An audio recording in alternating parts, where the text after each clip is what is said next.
Bonjour, bienvenue une fois de plus pour ce moment de tirage de tarot, les énergies de la semaine. Je profite aussi pour souhaiter une bonne fête des mères à toutes les mamans, puisque c'est la fête des mères.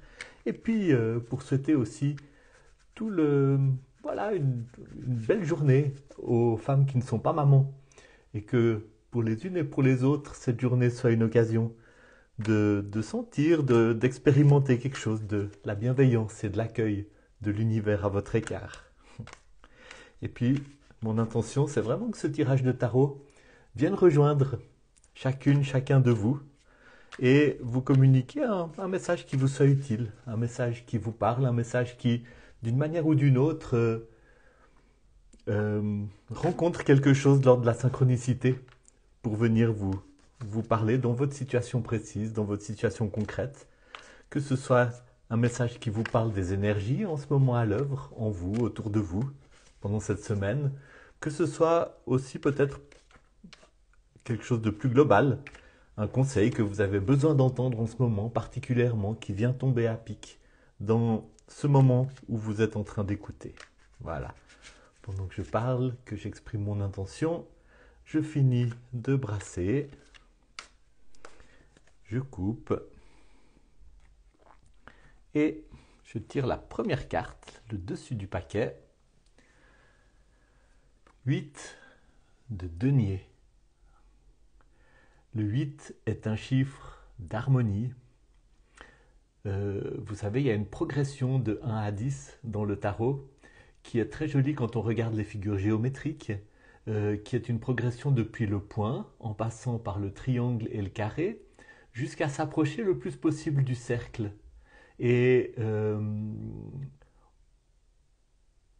c'est une métaphore de notre cheminement sur Terre, de notre cheminement dans l'humanité et de ce que nous sommes appelés à vivre à travers notre existence terrestre. C'est partir de tout ce potentiel qui est contenu en nous à notre naissance pour de plus en plus réaliser notre nature divine, notre nature céleste, la lumière qui nous habite, la sagesse qui nous habite et qui est symbolisée par le cercle. Le 8 s'en rapproche et en même temps le denier parle de l'enracinement dans la terre, du corps, de la santé, des finances, de tout ce qui a des racines. Et je vais regarder mon petit carnet pour ce 8 de denier pour vous lire les notes que j'ai prises au sujet de cette carte. Le 8 de denier parle d'abondance, de succès et d'un profond soutien de l'univers dans vos projets, dans vos entreprises, dans vos désirs. Un profond soutien de l'univers pour poursuivre vos entreprises et en même temps une carte qui dit eh ben, vous avez travaillé jusqu'à maintenant, vous avez travaillé dur, il y a eu des épreuves, il y a eu des hauts et des bas, il y a eu des passages par toutes sortes de moments d'instabilité, de difficultés, etc. Puisqu'on est dans le domaine des deniers, il y a eu des difficultés financières, il y a eu des problèmes de santé, il y a eu des moments de profond découragement, puis en même temps, il y a eu des moments où vous avez appris, vous avez développé des compétences, vous avez construit votre existence sur Terre, votre vie professionnelle, votre vie familiale aussi. Il y a eu tout ce cheminement qui aboutit maintenant à quelque chose de solide, d'harmonieux, d'équilibré, sur quoi vous pouvez compter et qui vous permet de poursuivre le chemin et d'aller encore un peu plus loin dans la direction de quelque chose qui est déjà là, d'une grande harmonie, d'un grand soutien de l'univers, on pourrait presque dire d'un capital qui s'est accumulé, mais pas dans le sens d'un capital passif, mais dans le sens vraiment d'un capital d'expérience de vie, d'un capital d'expérience de sagesse incarnée, enracinée. Comptez là-dessus et que vous puissiez ressentir pendant cette semaine ce soutien, cette bienveillance, cet accueil de l'univers à votre égard. Voyons ce qui vient en dessous de ce 8 de denier. Joli. C'est aussi un denier et c'est l'as. Et autant le 8 parle de la fin du chemin, autant l'as parle de toutes les promesses.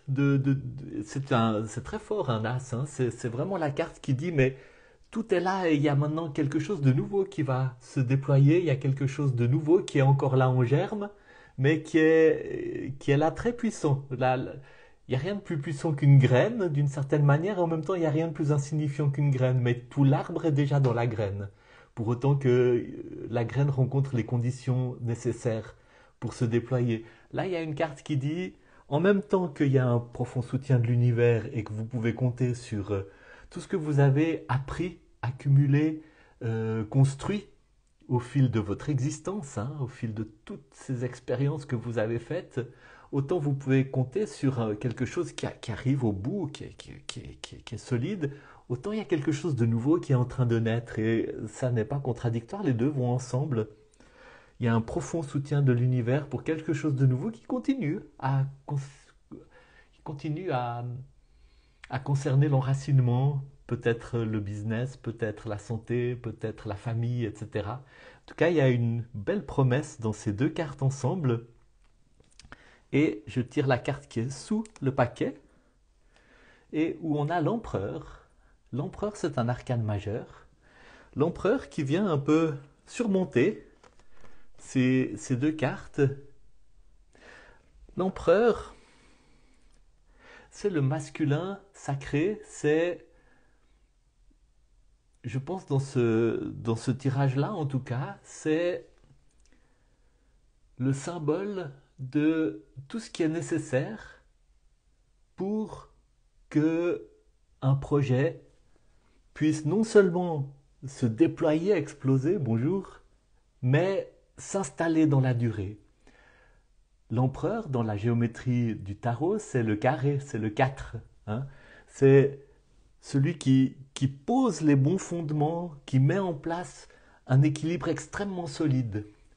L'empereur, c'est celui qui accueille l'énergie de la créativité, l'énergie qui déborde, l'énergie du féminin sacré pour veiller à ce que cette énergie puisse pleinement s'exprimer, se déployer et s'installer sur le long terme.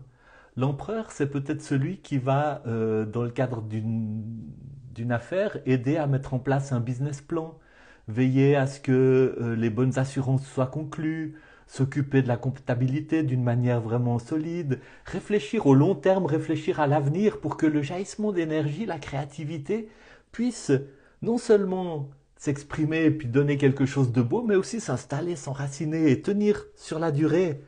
Comme il y a cette dualité dans ces deux cartes où il y a l'as qui parle de l'énergie qui jaillit du projet, de tout ce qui est là en promesse, et puis le 8 qui parle d'un très bel équilibre, hein, qui est extrêmement solide et en même temps extrêmement harmonieux.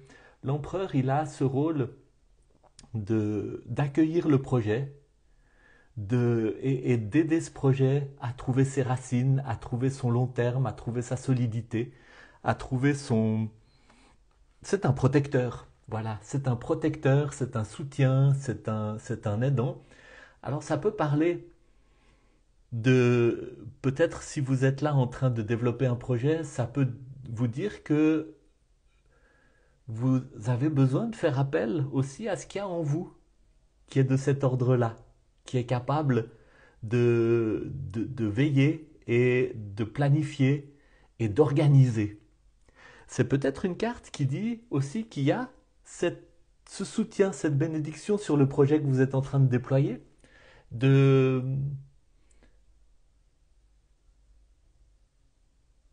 ouais, du divin qui aide à enraciner. Et puis c'est peut-être aussi une carte qui dit, eh bien, n'hésitez pas non plus à trouver de l'aide auprès de personnes qui incarnent ces qualités. Hein.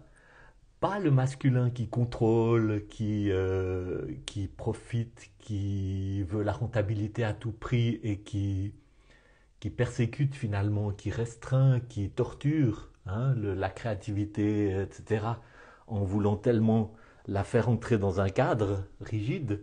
Mais le masculin qui accueille avec beaucoup de respect, avec beaucoup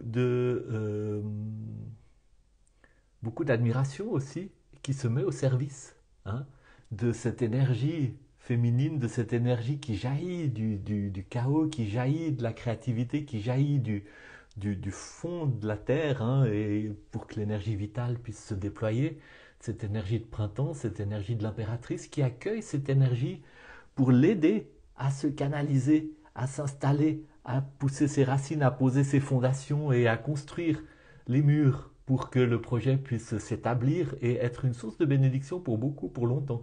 Là, je suis un peu dans le domaine des affaires, mais ça s'applique dans tous les domaines finalement qui ont à voir avec cet enracinement, avec cette incarnation, avec ce fait de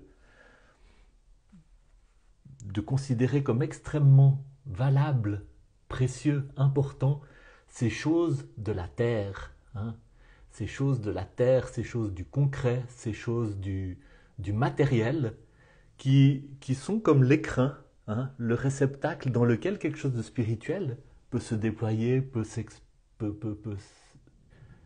s'exprimer et se partager avec beaucoup. Voilà, que ce soit un grand encouragement pour vous, pour cette journée et cette semaine. Et n'hésitez pas à me laisser vos commentaires et à me dire ce que cela vous inspire et aussi à me poser vos questions, hein. Tout le meilleur pour vous, beaucoup de bénédictions.